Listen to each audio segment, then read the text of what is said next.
अक्षय अक्षय नवमी की परिक्रमा का क्या महत्व है?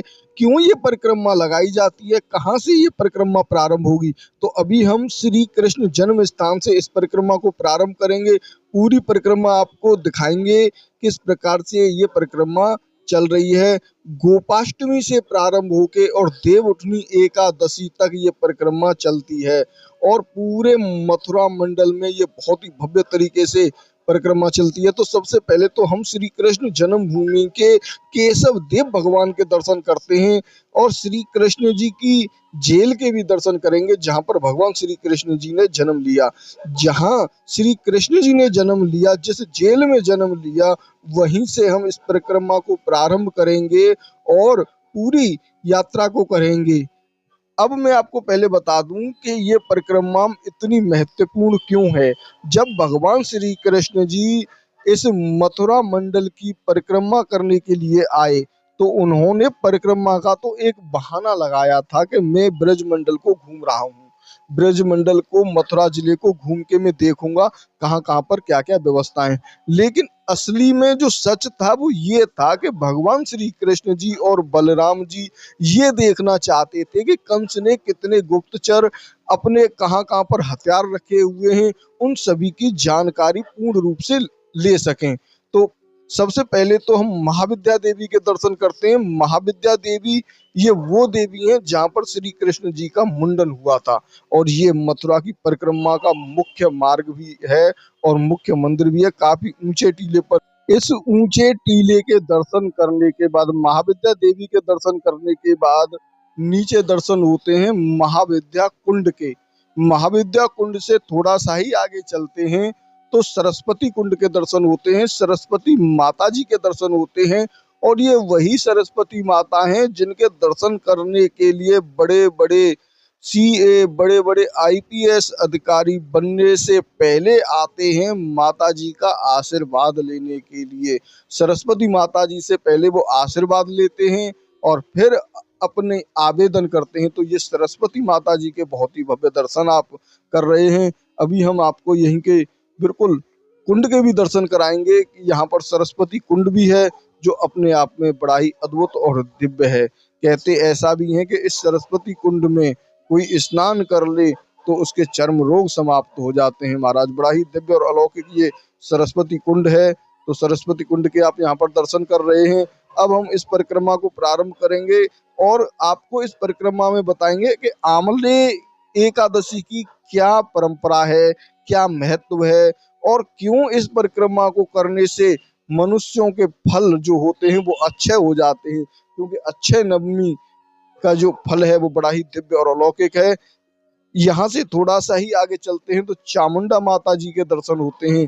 चामुंडा माता जी के दर्शन के बाद गोकर्ण नाथ के दर्शन होते हैं। गोकर्ण नाथ के दर्शनों के बाद में थोड़ा सा आगे बढ़ जाते हैं तो कंस किला पड़ता है। कंस किला के बाद मथुरा के 2400 घाटों के दर्शन करते हैं। 2400 घाटों के दर्शन में बहुत ही भव्य तरीके से भक्तगण मथुरा की कुंज गलियों में से निकल के जाते हैं और बड़ा ही भव्य आनंद प्राप्त करते हैं। उसके बाद मथुरा की परिक्रमा पहुंच जाती है सप्तऋषि टीले पर, राजा बलि के टीले पर। राजा बलि के टीले से ये परिक्रमा अंदर की तरफ चली जाती है जहां पर अक्रूर जी के दर्शन होते हैं, कुब्जा देवी के दर्शन होते हैं, रंगेश्वर के दर्शन करने के बाद भक्तगण निकल आते हैं मथुरा के बीच मेन पॉइंट पर।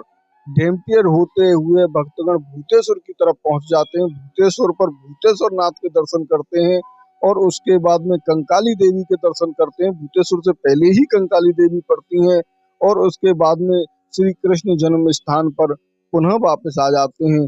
अब बात ये होती है कि ये परिक्रमा तीनों वन की कब लगती है। तो सबसे पहले मैं आपको बता दूं कि भगवान श्री कृष्ण जी ने जब कंस को मारने के लिए इस पूरे मथुरा क्या भ्रमण किया और देखा कहाँ कहाँ पर उसके हथियार रखे हुए हैं, उसके बाद फिर कंस को मारा। कंस को मारा जाएगा कल 31 तारीख को। भगवान श्री कृष्ण जी कंस टीले पर, जहां पर रंगेश्वर नाथ जी का मंदिर है, जहां पर कुब्जा देवी का मंदिर है, उसी स्थान पर कंस टीला है।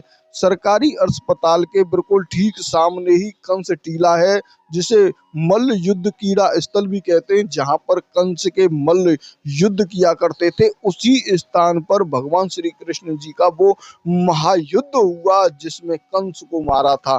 कंस के बाल पकड़कर घसीट घसीट कर कंस को विश्राम घाट तक ले जाया गया। वही लीला कल दिखाई जाएगी। तो संपूर्ण ब्रिज दर्शन चैनल आपको उस लीला को भी दिखाएगा। अब हम आपको बताते हैं कि इस गरुड़ गोविंद की जो परिक्रमा का महत्व है और तीनों वन की परिक्रमा का क्या महत्व है, आंवला की एकादशी का क्या महत्व है। जब भगवान श्री कृष्ण जी ने कंस को मारा, उसके बाद तीनों वनों की परिक्रमा लगाई, जिसे जुगल जोड़ी की परिक्रमा भी कहते हैं, जिसमें अनेकों भक्त पहले मथुरा की परिक्रमा कर लेते हैं, फिर कुछ भक्त होते हैं वे भक्त वृंदावन की परिक्रमा अलग करते हैं, और कुछ भक्त होते हैं कि तीनों वनों की परिक्रमा 4 से 5 दिन में कर लेते हैं। तो इस प्रकार से बहुत ही भव्य तरीके से, बहुत ही आनंद के साथ में भक्तगण परिक्रमा करते हैं। आंवला नवमी, जिसे अक्षय नवमी भी कहा जाता है, कार्तिक मास के शुक्ल पक्ष की नवमी तिथि को ये मनाई जाती है। अक्षय का अर्थ होता है जिसका कभी क्षरण न हो, इसलिए इस दिन किए गए पुण्य और दान का जो फल होता है वो अक्षय हो जाता है। इस दिन आंवले के वृक्ष की पूजा का बड़ा महत्व होता है, क्योंकि माना जाता है कि इसमें भगवान विष्णु और भगवान शिव जी का वास होता है। भक्त आंवले के पेड़ की पूजा करते हैं, परिक्रमा करते हैं, इसके नीचे बैठकर भोजन भी करते हैं। यह पर्व सुख समृद्धि और उत्तम स्वास्थ्य और संतान की प्राप्ति की कामना के लिए भी अति शुभ माना जाता है। आंवला नवमी की पूजा विधि और कथा का महत्व जानकारी भी आप अभी प्राप्त करेंगे।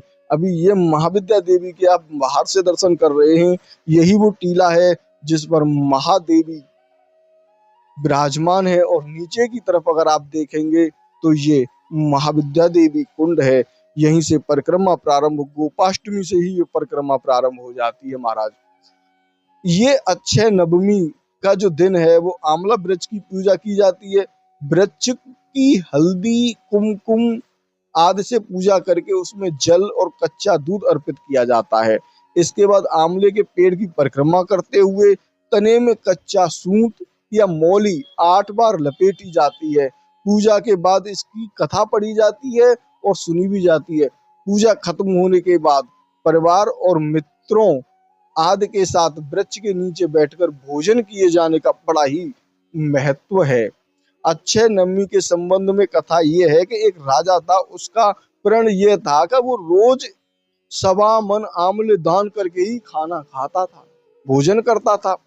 इस इससे उसका नाम आंवल्या पड़ गया। आंवल्या राजा के नाम से वो जाने जाना लगा। एक दिन उसके बेटे बहू ने सोचा कि राजा इतने सारे आंवले रोजाना दान करते हैं, इस प्रकार से तो एक दिन सारा खजाना हमारा खाली हो जाएगा। इसलिए बेटे ने राजा से कहा कि उसे इस तरह दान करना बंद कर देना चाहिए। बेटे की बात सुनकर राजा को बहुत दुख हुआ, और राजा और रानी ने सोचा कि अब हम मिट्टी के आंवले दान करना चालू कर दें। फिर राजा के बेटे ने कहा कि मिट्टी के आंवले भी आप दान न करो। इस प्रकार से उसका मन बहुत दुखी हुआ, और राजा और रानी दोनों महल छोड़कर बियाबान जंगल में जाकर बैठ गए। राजा ने आंवला दान नहीं कर पाया और प्रण के कारण कुछ खाया पिया नहीं। इसी प्रकार से राजा और रानी को बिना कुछ खाए पिए 7 दिन हो गए, और लेकिन अपना प्रण उसने नहीं छोड़ा। जब भूखे प्यासे 7 दिन हो गए तो भगवान ने सोचा कि यदि मैंने इसका प्रण नहीं रखा और इसका सत नहीं रखा तो विश्वास चला जाएगा। इसलिए भगवान ने जंगल में ही महल, राज्य, बाग बगीचे सब बना दिए और ढेरों आंवले के पेड़ लगा दिए। सुबह राजा रानी उठे तो देखा कि जंगल में उनके राज्य से भी दुगना बड़ा राज्य बसा हुआ है। राजा रानी से कहने लगा, रानी देख, कहते हैं सत मत छोड़ें, सूरमा सत छोड़े पत जाते, सत की छोड़ी लक्ष्मी फिर न मिलेगी आए। आओ नहा धोकर आंवले दान करें और भोजन करें। राजा रानी ने आंवले दान करके खाना खाया और खुशी खुशी जंगल में रहने लगे। उधर आंवला देवता का अपमान करने और माता पिता से बुरा व्यवहार करने के कारण बहू और बेटे के बहुत बुरे दिन आ गए। राजा दुश्मनों ने छीन लिया, उनका जो राज्य था वो दुश्मनों ने हमला कर दिया और उनसे छीन लिया और उनको भगा दिया। वो दाने दाने के लिए मोहताज हो गए, काम ढूंढने लगे, अपने पिताजी के राज्य में आ पहुंचे। उनके हालात इतने बिगड़े हुए थे कि पिता ने उन्हें बिना पहचाने ही काम पर रख लिया। बेटे बहू सोच भी नहीं सकते थे कि उनके माता पिता इतने बड़े राज्य के मालिक भी हो सकते हैं। सो उन्होंने भी अपने माता पिता को नहीं पहचाना। एक दिन बहू ने सास के बाल गूंथते समय उनकी पीठ पर मस्सा देखा। उसे यह सोचकर रोना आने लगा कि ऐसा मस्सा मेरी सास के भी था। हमने यह सोचकर उन्हें आंवले दान करने से रोका था कि हमारा धन नष्ट हो जाएगा, आज वे लोग न जाने कहाँ होंगे। यह सोचकर बहू को रोना आने लगा और आंसू टपक टपक कर सास की पीठ पर गिरने लगे। रानी ने तुरंत पलट कर देखा और पूछा कि तू क्यों रो रही है? उसने बताया, आपकी पीठ जैसा मस्सा मेरी सास की पीठ पर भी था। हमने उन्हें आंवले दान करने से मना कर दिया था, इसलिए वे घर छोड़कर कहीं चले गए। तब रानी ने उन्हें पहचान लिया और सारा हाल पूछा, अपना हाल बताया, अपने बेटे बहू को समझाया कि दान करने से कभी धन कम नहीं होता बल्कि बढ़ता है।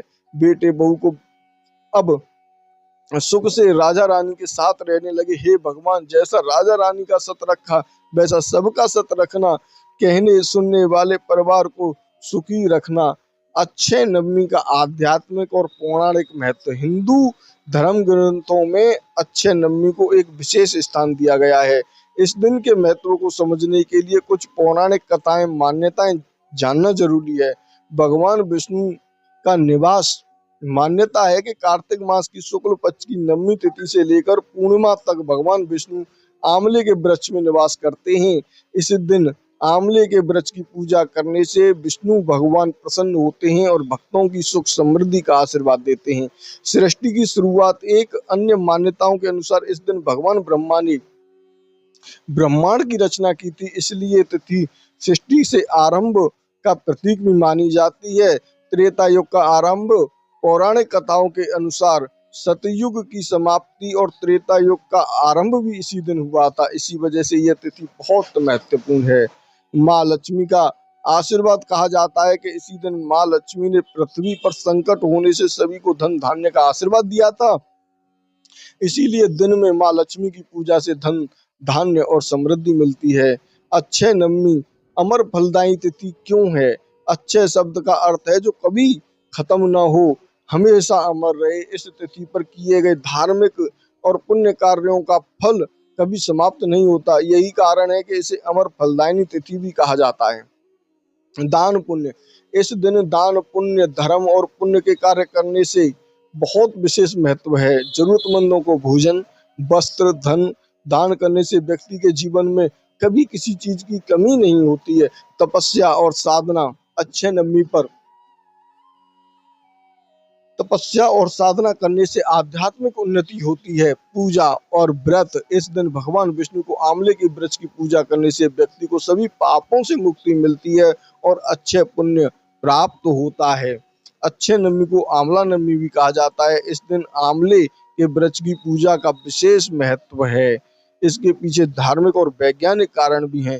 तो साथियों, अभी हम आप देख रहे हैं ये जो स्थान है ये बाईपास है और तीनों वन की परिक्रमा में भी श्रद्धालु चल रहे हैं। ये गोपाष्टमी के दिन की परिक्रमा का हाल है। आप देख सकते हैं कितने श्रद्धालुजन और भक्तजनों का यहाँ पर परिक्रमा लगाने के लिए जन सैलाब उमड़ा हुआ है। जहां तक हमारी नजर जा रही है वहां पर हमें यात्री दिखाई दे रहे हैं।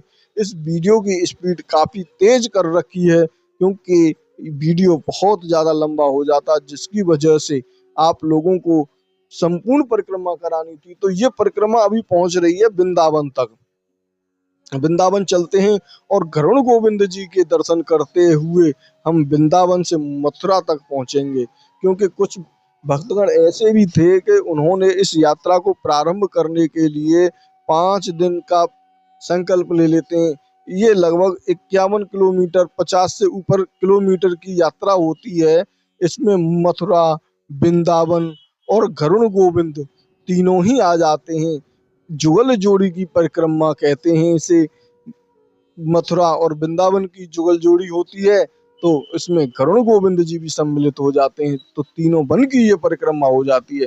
अब ये परिक्रमा सबसे ज्यादा एकादशी के दिन चलेगी, जब भगवान श्री कृष्ण जी और बलराम जी कंस को मारेंगे। उसके बाद अपने पाप को समाप्त करने के लिए तीनों वनों की परिक्रमा लगाते हैं। तो मथुरा के ब्रजवासी गण तो इस परिक्रमा को लगाते ही हैं, लेकिन बाहर से आए हुए श्रद्धालु जन भी इस परिक्रमा को लगाने के लिए आतुर रहते हैं। ये साल में एक बार परिक्रमा लगती है और अक्षय नवमी से ये परिक्रमा प्रारंभ हो जाती है। वैसे तो ये गोपाष्टमी से ही प्रारंभ हो जाती है। गोपाष्टमी से लेकर और एकादशी तक इस परिक्रमा को खूब लगाया जाता है। और अब तो ऐसी व्यवस्था हो गई है कि ये तीनों दिन परिक्रमा चलती है, लगातार 3 दिन से लेके 5 दिन तक ये परिक्रमा चलती रहती है।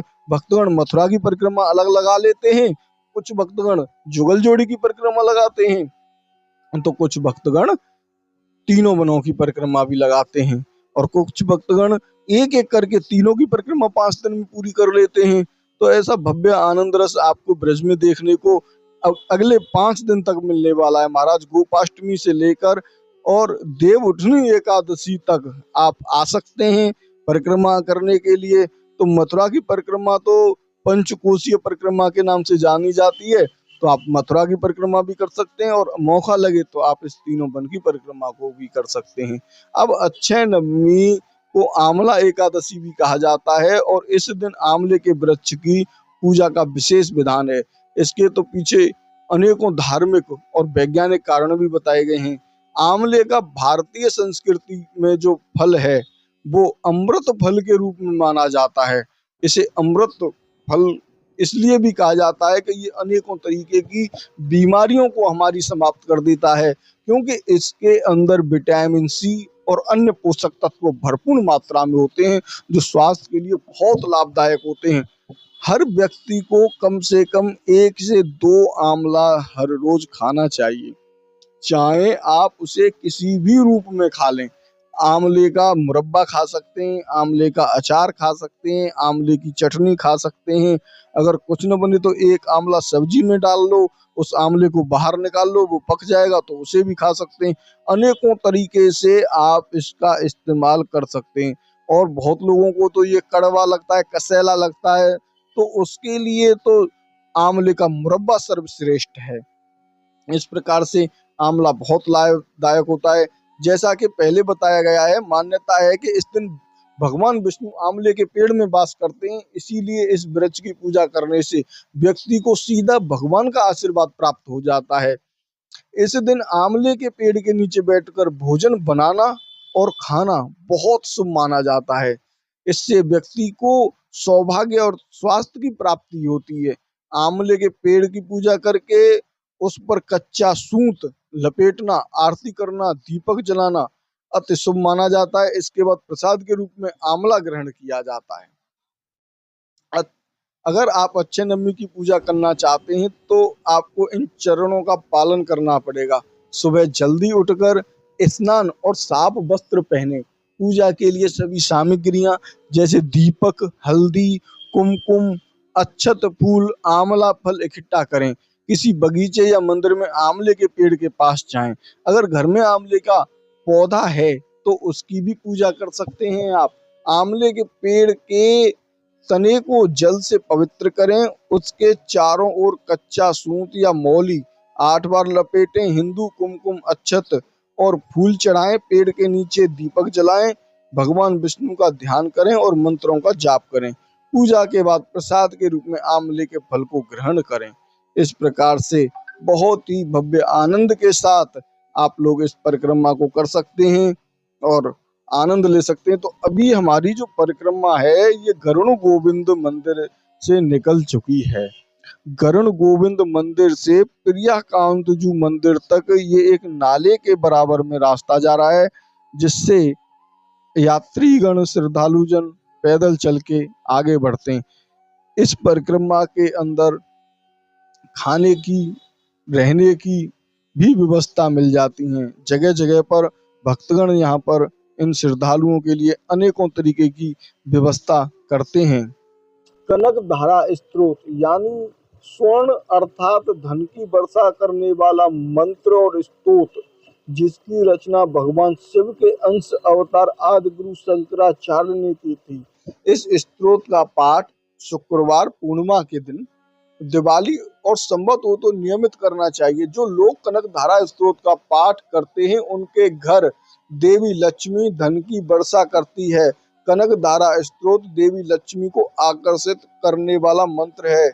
कहते हैं इसका पाठ करने से व्यक्ति को धन धान्य की कोई कमी नहीं रहती। देवी लक्ष्मी कनक धारा स्तोत्र का नियमित और हर शुक्रवार को पाठ करने वालों को धनवान, ऐश्वर्यवान। दरअसल यह देवी लक्ष्मी को आकर्षित करने वाला स्तोत्र है, जिसकी रचना विशेष परिस्थिति में आदि गुरु शंकराचार्य ने की थी। एक बार शंकराचार्य भिक्षा मांगने के लिए घूमते घूमते एक ब्राह्मण के घर पहुंचे। इतने तेजस्वी अतिथि को देखकर संकोच के मारे उस ब्राह्मण की पत्नी की लज्जित हो गई कि उसके पास भिक्षा देने के लिए कुछ भी नहीं था। उसे अपनी स्थिति पर रोना आ गया। नम आंखों के साथ उसके घर में रखे कुछ सूखे आमले तेजस्वी को भिक्षा में दे दिए। शंकराचार्य जी को उसकी यह दशा देखकर उस पर तरस आ गया। उन्होंने तुरंत ही ऐश्वर्यदायक, दस विधि, लक्ष्मी देने वाली, अष्टधात्री, करुणामयी, वात्सल्यमयी नारायण पत्नी महालक्ष्मी को संबोधित करते हुए स्तोत्र की एक रचना की। इस स्तोत्र के पाठ करने से वहां सोने की वर्षा होने लगी। इस स्तोत्र का नाम था कनक धारा स्तोत्र। कनक का मतलब होता है सोना और वर्षा के समान सोना बरसने की यह स्तोत्र की कनक धारा स्तोत्र के नाम से ही प्रसिद्ध हुआ। अभी हम आपको कनक धारा स्तोत्र के कुछ पॉइंट बताएंगे, जिससे आप बहुत ही आसानी के साथ माता लक्ष्मी को प्राप्त कर सकते हैं। कनक धारा स्तोत्र आपको कहीं पर भी आप जाएंगे तो आपको मिल जाएगा। अगर आपको कहीं कनक धारा स्तोत्र की किताब नहीं मिलती है तो आप इंटरनेट से उसकी कथा भी निकलवा सकते हैं। काफी बड़ा ये स्तोत्र है। लगभग इसमें जो हिंदी है उसको आप पढ़ के माता लक्ष्मी जी को प्रसन्न कर सकते हैं। अगर आपको कोई और साधन ना मिले तो आप YouTube पर जाकर एक वीडियो देखें और उसमें लिखें कनक धारा स्तोत्र लिरिक्स, तो उसमें आपको लिखा हुआ आएगा और लिखा हुआ आपको पहले देखना है, फिर आपको वो सुनना है। धीरे धीरे करके जब आप उसकी संस्कृत को भी सुनेंगे और देखेंगे तो हो सकता है कि आपको वो पढ़ना भी बहुत जल्दी आ जाए। तब आप इसका संस्कृत में स्तोत्र कर सकते हैं। तब तक आपको संस्कृत बोलनी समझनी नहीं आती है, तब तक आप सीधे सीधे हिंदी में अनुवाद करके माता लक्ष्मी जी को प्रसन्न कर सकते हैं। तो अभी हमारी परिक्रमा पहुंच चुकी है श्रीधाम वृंदावन, और वृंदावन में आप देख रहे हैं भक्त यहाँ पर भी चल रहे हैं। और ये समय है लगभग 3 बजे का। 3 से 4 बजे का समय है गोपाष्टमी के दिन। तारीख है इसकी 29/10/2025। तो ये गोपाष्टमी, अक्षय नवमी इस बार 2-2 दिन मनाई जा रही हैं। 2 दिनों में कुछ भक्तगण आज परिक्रमा देंगे, कुछ भक्तगण पहले से ही परिक्रमा प्रारंभ कर चुके हैं। तो अभी हम प्रेम मंदिर में आ चुके हैं। कृपालु जी महाराज का ये मंदिर है और ये वृंदावन का ऐसा एक मंदिर है जहाँ पर भक्तों की अपार जन सैलाब देखने को मिलता है। यहाँ पर भक्त भगवान श्री कृष्ण जी की अनेकों लीलाओं के अलग अलग तरीके से दर्शन करते हैं। उनके जो लीला भगवान श्री कृष्ण जी ने इस ब्रजभूमि में की हैं, उनको यहाँ पर बहुत ही सुंदर तरीके से दिखाया गया है। भक्त यहाँ पर खूब ही प्रसन्न होते हैं, आकर्षित होते हैं और आनंद लेते हैं। तो ये मंदिर वृंदावन का एकमात्र ऐसा मंदिर है जहां पर कृपालु जी महाराज ने बोला था कि जो व्यक्ति वृंदावन में आएगा उसे प्रेम मंदिर आना ही पड़ेगा। ऐसे ही एक और इन्होंने भक्ति मंदिर के नाम से अपने गांव में मंदिर बनाया है जो प्रतापगढ़ जिले में पड़ता है, और अयोध्या और प्रयागराज के बीच में प्रतापगढ़ है, उसी के पास में ही भक्ति मंदिर है, कीर्ति मंदिर है। अनेकों मंदिर कृपालु जी महाराज ने बनवाए हैं। तो साथियों, आपने इस वीडियो को अंत तक देखा, उसके लिए बहुत बहुत धन्यवाद। मिलते हैं ऐसे ही एक और नए वीडियो में, तब तक के लिए राधे राधे। बांके बिहारी लाल की जय। वीडियो को शेयर जरूर करें।